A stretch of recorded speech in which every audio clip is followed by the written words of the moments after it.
Go. Communiqué du Front commun pour le Congo.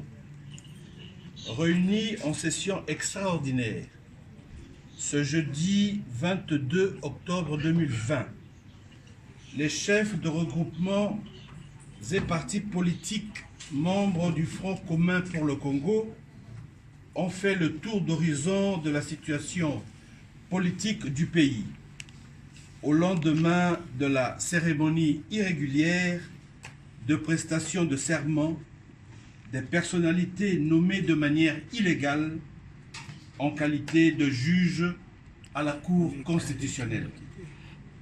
Le FCC constate que le choix délibéré de violer la Constitution a été consommé jusqu'au bout, allant jusqu'à toucher aux symboles et rituels de la République à travers un passage en force qui fera date dans les annales sombres de l'histoire politique du pays à plus d'un titre.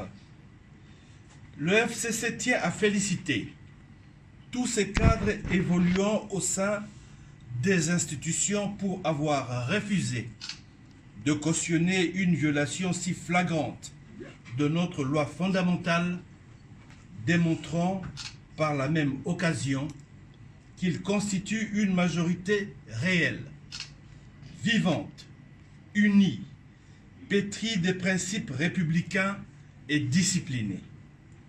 Le FCC tient à réaffirmer que sa position sur ce dossier de nomination de nouveaux juges constitutionnels reste inchangée.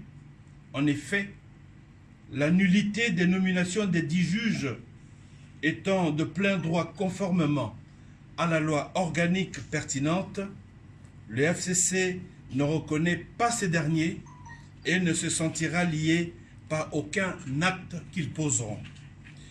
Le FCC rassure l'opinion tant nationale qu'internationale qu'il poursuivra son combat dans le respect de la Constitution et des lois de la République, seul gage véritable d'un État de droit, et qu'il usera de toutes les voies légales pour atteindre ce noble objectif et pour s'opposer à toute initiative visant à déstabiliser les institutions de la République. Dans cette optique, ayant librement opté pour une coalition dans l'intérêt du pays, alors qu'il aurait pu choisir la cohabitation, le FCC se dit prêt à assumer ses responsabilités au regard de la confiance que le peuple souverain a investie en lui octroyant la majorité à l'Assemblée nationale d'une part et des prescrits de la Constitution d'autre part. Le FCC prend à témoin la population et lui demande de rester mobilisée afin de faire barrage à toute tentative tendant à liquider l'héritage d'un combat commun en vue de l'instauration des institutions démocratiques dans notre pays, combat couronné par la première alternance pacifique du pouvoir. Fait à Kinshasa le 22 octobre 2020 pour la conférence de présidents, le rapporteur de séance.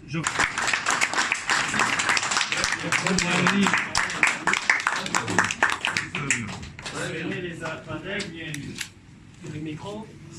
Reprenez le micro, les appareils, le microphone.